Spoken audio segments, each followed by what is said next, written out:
lagi ulangi apa yang telah diumumkan oleh Yang Amat Berhormat Perdana Menteri. Pertama, Perdana Menteri merangkap Menteri Keuangan, iaitu Datuk Seri Anwar Ibrahim. Untuk makluman tuan-tuan, kalau boleh Datuk Seri Anwar Ibrahim pun tak nak jadi Menteri Keuangan ni seperti mana yang telah diumumkan. Namun ada perkara-perkara yang saya tak boleh nak terangkan di dalam live ini, benda yang merupakan satu benda yang sulit, rahsia kerajaan. Akhirnya untuk mengelakkan daripada orang ni menjadi menteri dalam Menteri Kewangan dan sebagainya, dan untuk jalan tengah, maka Datuk Seri Anwar Ibrahim diangkat menjadi Menteri Kewangan. Jadi jangan pertikailah benda ni. Keputusannya sangat sukar tuan-tuan, sangat sukar. Okey, itu sebablah ada penangguhan dan sebagainya. Namun alhamdulillah dah selesai diumumkan 28 menteri dan 2 orang timbalan Perdana Menteri. Ada juga orang bertanya dengan saya, kenapa ada 2 orang timbalan Perdana Menteri? Ini kerajaan Datuk Seri Anwar Ibrahim, terpulang pada beliau lah, dia nak 1 ke 2 ke 3 ke 4 ke. Malah UMNO juga pernah mencadangkan supaya ada 1 timbalan Perdana Menteri untuk Sabah, 1 timbalan Perdana Menteri untuk Sarawak, tak silap saya. Selain daripada timbalan Perdana Menteri di Semenanjung. Kalau UMNO memerintah, mungkin ada 3 timbalan Perdana Menteri.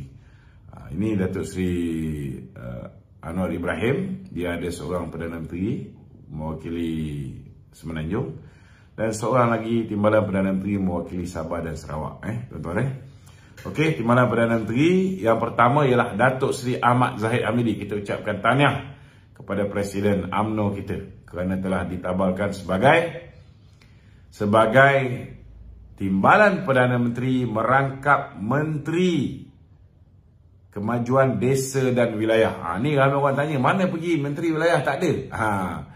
Mana pergi Menteri Pembangunan Luar Bandar? Tak ada. Sebenarnya tuan-tuan, kementerian yang dijaga oleh Datuk Seri Zahid ini besar tuan-tuan, sangat besar. Ada pula yang tanya kenapa timbalan Presiden UMNO dia punya jawatan lebih besar, Menteri Pertahanan, berbanding dengan Datuk Seri Zahid. Untuk maklumat tuan-tuan, dulu kita ada Kementerian Wilayah, kita ada Kementerian Pembangunan Luar Bandar. 2 kementerian ini dicantumkan jadi satu hari ini di bawah Datuk Seri Ahmad Zahid Hamidi, iaitu timbalan Perdana Menteri merangkap Menteri dan Kemajuan Desa, Menteri Kemajuan Desa dan Wilayah.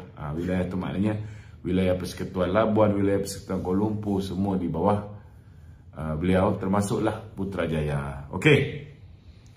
Kemudian kita ada timbalan Menteri merangkap Menteri Perladangan dan Komoditi, iaitu Datuk Seri Fadilah bin Yusof. Kemudian Menteri Pengangkutan YB Anthony Loke, Menteri Pertanian dan Keterjaminan Makanan, iaitu YB Muhammad bin Sabu, Presiden Amanah. Kemudian kita ada Menteri Ekonomi, Saudara Rafizi Ramli. Kita ada Menteri Pembangunan Kerajaan Tempatan, YB Ngah Komeng. Kita ada Menteri Pertahanan, Datuk Seri Muhammad Hassan, timbalan Presiden UMNO. Kita ada Menteri Kerja Raya, Datuk Alexander Nanta Linggi. Kita ada Menteri Dalam Negeri, Datuk Seri Saifuddin Nasution Ismail. Kita ada Menteri Perdagangan Antarabangsa dan Industri, Tengku Zafrul bin Tengku Aziz. Ini pun banyak orang bising. Saya tak nak komen, senang ceritalah. Adalah sebab-sebab tertentu, saya tak boleh nak komen tuan-tuan. Kita biarkanlah orang-orang atas fikirkan tentang perkara ni. Kemudian kita ada Menteri Pendidikan Tinggi, Datuk Seri Muhammad Khalid bin Nordin. Kemudian kita ada Menteri Sains dan Teknologi, Chang Li Kang. Kita ada Menteri Pembangunan Wanita, Keluarga dan Masyarakat, Datuk Seri Nancy Shukri. Kemudian kita ada Menteri Perdagangan Dalam Negeri dan Kos Sari Hidup. Ini sahabat saya, saudara Datuk Seri Salahuddin bin Ayub. Kemudian kita ada Menteri Undang-Undang dan Reformasi Institusi, iaitu Datuk Seri Azalina bin Osman Kemudian kita ada Menteri Sumber Asli, Alam Sekitar dan Perubahan Iklim, iaitu Saudara Nik Nazmi bin Nik Ahmad. Kemudian kita ada Menteri Pembangunan Usahawan dan Koperasi, Encik Iwan Benedict, Datuk Iwan Benedict. Kemudian kita ada Menteri Luar kita, Setiausaha Agung Barisan Nasional, iaitu Datuk Seri Zamri bin Abdul Kadir. Kemudian kita ada Menteri Pelancongan kita, iaitu Datuk Seri Tiong King Sing. Kemudian kita ada Menteri Komunikasi kita, Saudara Ahmad Fahmi bin Muhammad Fazil, Ahli Parlimen Lembah Pantai.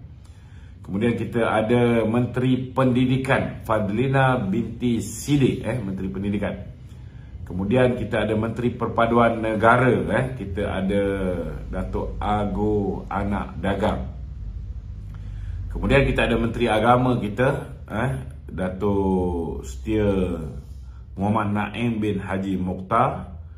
Hari ini dia merupakan Ketua Hakim Mahkamah Syar'i. Kemudian kita ada Menteri Belia dan Sukan, YB Hanayo. Kemudian kita ada Menteri Sumber Manusia, YB Sivakumar, anak lelaki Varataraju Naidu. Ini merupakan bekas Speaker Kerajaan Negeri Perak. Kemudian kita ada Menteri Kesihatan, Dr. Zaliha binti Mustafa. Dan kita ada Menteri di Jabatan Perdana Menteri High Ehwal Sabah dan Sarawak, bekas Setiausaha Politik Datuk Seri Syamuddin Tun Hussein, iaitu Saudara Armizan bin Muhammad Ali ataupun Datuk Armizan bin Muhammad Ali. 28 orang tuan-tuan, total semua sekali 28 orang. Ada orang tanya kenapa tak ramai orang Melayu. Ini pun pening juga saya nak jawab. Macam manalah korang ni buat kenyataan, tak tengok dulu fakta. Kena tengok fakta ni tuan-tuan. Saya dah fikirkan benda ni. Saya dah kirakan orang Melayu tuan-tuan ada 16 orang Menteri Melayu. Macam mana kata Melayu tak cukup lagi? Aduh, pening korang ni. Kemudian kita ada Menteri Tionghoa, Chinese ada 5 menteri, 5 menteri, 16 Melayu, 5 Chinese, 1 Indian Minister. Kemudian kita ada juga menteri-menteri daripada Sabah dan Sarawak, Peribumi Sabah dan Sarawak. 6 orang menteri. 6 orang menteri. Kalau nak kira kan, Bumi Putra ni dah jadi 22 orang Bumi Putra. Saudara, dah ada 22 orang Bumi Putra. 6 orang je yang bukan Bumi Putra. Apa lagi yang puak-puak PN kata dikuasai DAP dan sebagainya. DAP ni cuma tuan-tuan, ni pun saya nak beritahu kejap lagi. Daripada 28 orang menteri ni saudara, PKR ada 8 menteri je tuan-tuan. UMNO ada 7 orang menteri. DAP hanya ada 4 orang menteri. PBB ni GPS Sarawak, ada 3 orang menteri. Amanah ada 2 orang menteri. PDP ada 1 orang menteri. PRS ada 1 orang menteri. APCO ada 1 orang menteri. Bebas ada 1 menteri. Ini yang jumlahnya 28 orang. 28 orang. Jadi saya nak beritahu dengan saudara, ada yang tanya kenapa ada daripada parti warisan lah, parti apa ni, banyak lagi lah parti-parti yang kecil-kecil ni semua belum dapat jawatan. Untuk makluman tuan-tuan, hari ni Perdana Menteri hanya mengumumkan untuk pelantikan Menteri Kabinet. Sebab kita kena form the Cabinet very fast. Sebab kita kena menangani masalah-masalah yang bakal mendatang. Masalah banjir, masalah kos sara hidup, masalah kenaikan harga barang, masalah nak pulihkan ekonomi, nak bawa masuk balik pelabur, nak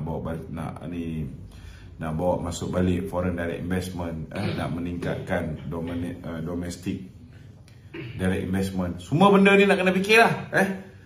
Perlu ada mesyuarat kabinet, dan mesyuarat kabinet khas akan diadakan pada hari Isnin ini mengikut Yang Amat Berhormat Perdana Menteri.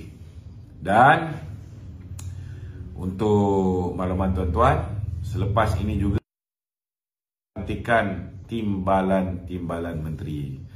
Pelantikan timbalan-timbalan menteri belum diumumkan. Siapa yang akan jadi timbalan menteri akan diumumkan. Kita tak tahu bila. Tetapi yang saya difahamkan, esok lebih kurang dalam pukul 3 petang akan berlakunya majlis angkat sumpah menteri-menteri kabinet supaya mereka boleh menjalankan tugas seberapa segera yang mungkin dan boleh bak kata orang tu memulakan mesyuarat kabinet khas pada hari Isnin ni. Jadi itu round pertama. Kalau tuan-tuan ada sebarang persoalan, bolehlah diajukan soalan-soalan tuan-tuan di ruangan komen. Kita ada sahabat-sahabat yang menonton ruangan komen Facebook page saya, Lokman Nur Adam Official. Okey, silakan. Ya. Tuan Sri, minta maaf dah. Sebelum kita jauh pergi, kabinet yang baru diumumkan oleh Perdana Menteri Datuk Seri Anwar Ibrahim, adakah ia menepati hasrat Kerajaan Perpaduan yang dititah oleh Majlis Raja-Raja baru-baru ini? Pada pandangan saya, ianya lebih daripada menepati, kerana kali ini tidak macam ketika Muhyiddin diangkat menjadi Perdana Menteri, ketika Datuk Seri Ismail Sabri diangkat menjadi Perdana Menteri. Ada puak-puak tertentu, kumpulan-kumpulan tertentu telah disisihkan oleh Perdana Menteri. Dan bila ada kumpulan tertentu disisihkan, sedangkan mereka inilah yang berkuasa di dalam parti, sudah pastilah tidak akan ada kestabilan. Hari ini kita lihat kebanyakan daripada mereka yang dilantik ni adalah merupakan peneraju utama parti. Presiden parti ada tempat, timbalan presiden parti pun ada tempat, naib presiden parti pun ada tempat. Kecuali yang mana yang dah berehat tu tak ada tempat lah, kan. Takkanlah Datuk Seri Ismail Sabri nak ambil jawatan menteri, dia dah pernah jadi menteri, betul lah.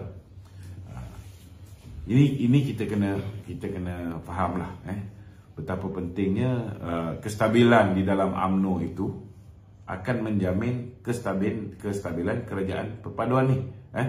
Kalau misalnya sekali lagi seperti mana yang puak-puak geng pengkhianat hari ni menggunakan media-media yang mereka kontrol. Kita tahulah geng-geng Dini, geng-geng apa ni, Tun Faizal ni hari ni rancak menggunakan platform-platform mereka untuk menyerang Datuk Seri Presiden UMNO. Dulu mereka kata kalau undi BN, Anwar akan jadi Perdana Menteri. Lepas tu hari ni mereka pula kata kalau undi apa ni apa dia cakap? Undi Pakatan Harapan. Ni. Hari ni pula dia kata undi PH dapat Zahid. Undi BN dapat Anwar dan DAP. Sebenarnya akibat daripada kita terperdaya dengan mainan mulut-mulut manusia macam ni lah, kita akhirnya tidak ada satu kerajaan pun dapat dibentuk secara bersendirian. Kerana